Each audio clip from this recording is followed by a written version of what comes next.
Salve, salve, caríssimos considerados e consideradas, tudo ótimo? Tudo bem? É tudo ótimo. E aí, como é que tá a comadre? Como é que tá o compadre? E os meninos, tá tudo bem? Seu pai melhorou? Sua mãe tá boa? Ai. Gente, contando histórias de matas. Contei a história do pai do mato no vídeo passado. Não sei como é que ficou. É vocês que estão avaliando aí, que estão gostando do vídeo, estão assistindo. Deixa aqui a minha gratidão. E lembrei de outra história que eu não sei se é mito, não sei se é lenda. As coisas são meio parecidas, uma amarrada com a outra. A gente tem que estudar história para entender isso, estudar filosofia para entender essas coisas, né? Sobre mitologia e lendas. Mas existem situações que estão na memória de um povo. Não sei se está num povo, mas está na minha. Porque meu pai me deixou encafufado com a história, né? Sabe, assim, uma coisa ficou azucrinando minha cabeça. Depois eu vou pesquisar na internet para ver o que é encafufado, o que é azucrinado. Meu pai fala, vê se não me azucrina. Já estou encafufado com uma coisa que vocês ficam me azucrinando.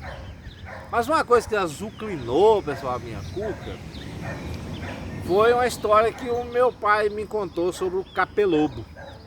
A gente vivia na região de mata, no Pará, mata amazônica, aquelas coisas que era só os trieirão e os picadão, nem estrada tinha. E meu pai não gostava que eu andasse sozinho, eu tinha que buscar leite cedo, né, para minhas irmãs. Às vezes eu tinha que levar a boia para o meu pai no serviço, e eu ali com 11, 12 anos, né, tinha que fazer essa trajetória. Meu pai falou, você sempre, a hora que entrar na mata, você faz uma oração para que Deus te livre, né, de tantas coisas, das feras perigosas e também de alguns seres, né, que eram invisíveis. Principalmente meu pai tinha medo do capelobo. Lá na região do Pará, na gleba que hoje é João Canuto, mas que era Canaã, meu pai falava que não tinha o capelobo não, mas era perigoso, né? Parecia ser uma região de ter o capelobo. E meu pai era um bom derrubador de mata, né? Ô, meu pai. Naquele tempo as pessoas não tinham consciência ambiental. Eu era contratado para derrubar árvore, derrubar mata, né? Para plantar roça, para plantar capim, para criar o gado. Então meu pai era um ótimo derrubador, era um ótimo machadeiro. Então ele era muito requisitado, com a pionada boa de derrubada de mata para trabalhar. Daí meu pai contou a história do capelobo. O capelobo atacava sempre os homens do machado, né? Ele tinha uma vítima específica que era os derrubadores de árvore. Será o capelobo o espírito protetor das árvores? O pai do mato parece que é o espírito protetor dos bichos, dos animais selvagens. O capelobo, não sei, porque meu pai me contou essa história e eu sempre ficava encafufado. Toda vez que eu vi um velhinho que trabalhava tocando rosa, eu procurava, né? Procurei por Geraldinho. Geraldinho, quando foi morar perto de nós na Chibata, eu sou Geraldo. O meu pai contava umas histórias de capelobo. Será que existe, Geraldinho? Existe, meu filho. Existe. Aqui na região da Mata Preta aqui tinha um. Matou muito homem aqui na região da Mata Preta, do lado dos alagados. Eu falei, credo.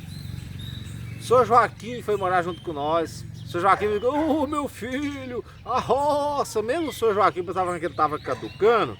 O Sr. Joaquim tinha uns 80 e tantos anos. Eu perguntei, Sr. Joaquim, meu pai falava que existia um tal de capelobo. Existiu? Ele, existiu, meu filho. Era perigoso.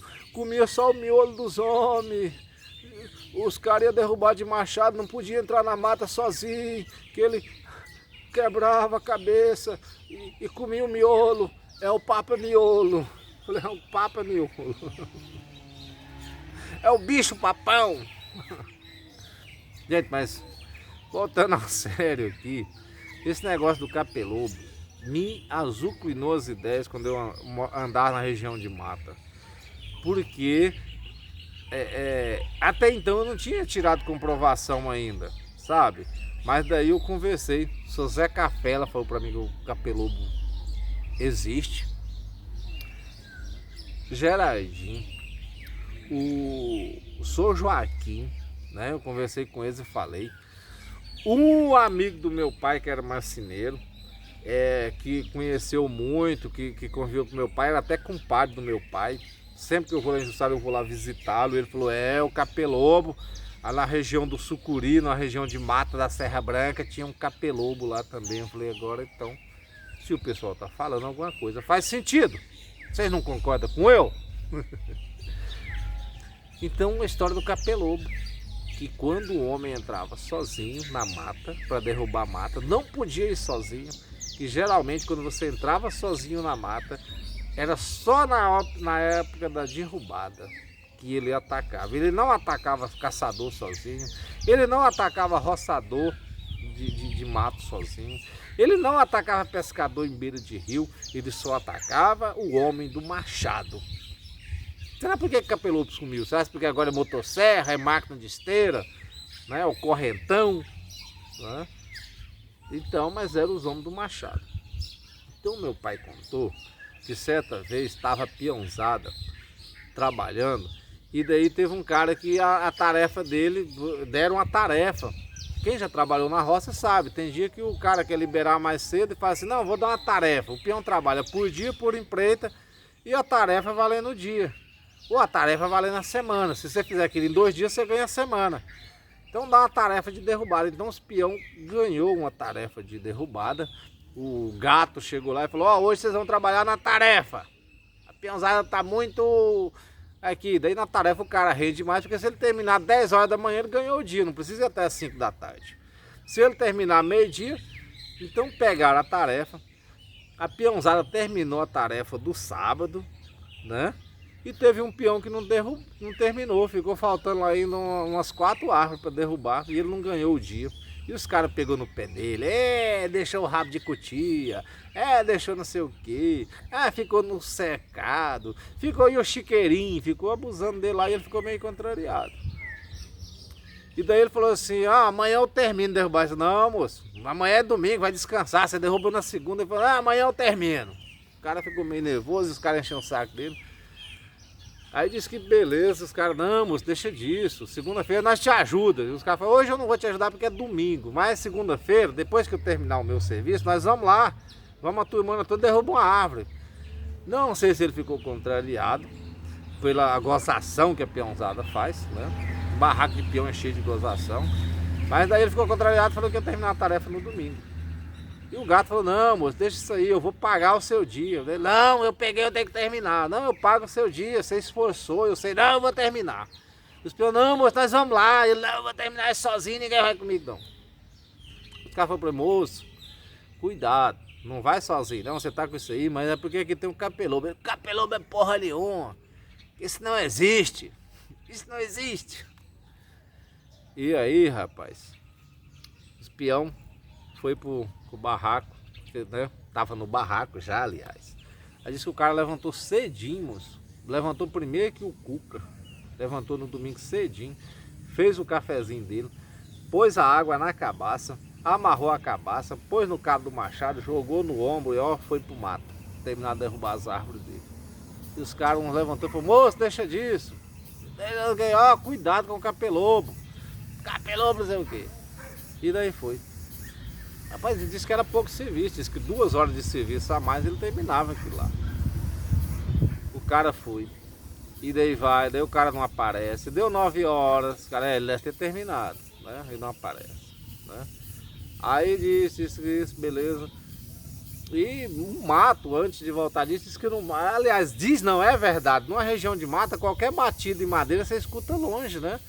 Diz que o pessoal pegou e ficou escutando, né? Lá do barraco escutava. Tal, tal, tal. O machadinho dele cantando tal. Aí caiu uma árvore, né? Aí quando a fé, tal, tal, tal. O machado calou.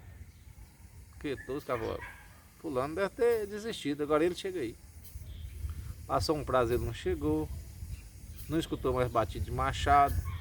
Ah, ele deve ter passado em algum córrego, né? Ele deve estar contrariado, vai ficar por lá. Aí deu, o cara não chegou. E o pessoal ficou deduzindo, rapaz, deve ter acontecido alguma coisa. Não, aconteceu não, porque vocês pegou no pé dele demais, ele tá chateado, então ele tá por lá. Deve estar na beira de um córrego aí, fumando um pito aí. Ou deve ter passado uma pescadinha, daqui um pouco ele chega. E daí não chegou. Deu hora do almoço, o cara não chegou. Ele falou, tá errado, vamos lá ver. Foi lá pra região, pessoal. Chegou lá. Disse que achou o corpo do cara caído do lado de uma árvore. A cabeça rachada e miolo esparramado nas árvores que ele ainda não tinha derrubado. O capelobo. O papa-miolo. E daí a peãozada ficou toda aterrorizada. Ninguém mais quis trabalhar. Que eu não trabalho porque tem um capelobo. Não, vamos terminar a nossa empreita. Tem que terminar a nossa empreita. Não, vamos fazer o seguinte, então vamos trabalhar todo mundo junto. Não tem esse negócio de tarefa. E daí cortou a questão das tarefas. Pegou o cara, era uma região muito distante, não tinha como chamar a polícia, não tinha como avisar. Era trabalhador de região do Nordeste, do Goiás, de Minas, naqueles fundão lá de Pará. E escolheram uma árvore bacana ali, fizeram um enterro digno pro cara, enterrou ele no pé de uma árvore ali. E foi assim que sucedeu. E aí, gente, a pergunta: foi ou não foi o capelobo? Foi algum peão andando, mas era mata muito distante. Não tinha círculo de gente. Sei lá se foi algum cara que matava os companheiros ali. Mas da peãozada, do grupo do peão não foi ninguém, porque ninguém saiu, ficou todo mundo no barraco. Porque se tivesse um outro sumido do barraco, podia ter desconfiado, mas não saiu ninguém, não encontrou ninguém, não passou ninguém. E era uma região muito distante. E aí, a pergunta: foi o capelobo? O capelobo existiu? O capelobo existe? Fecho aí com essa pergunta e deixo para vocês o meu tchau, obrigado!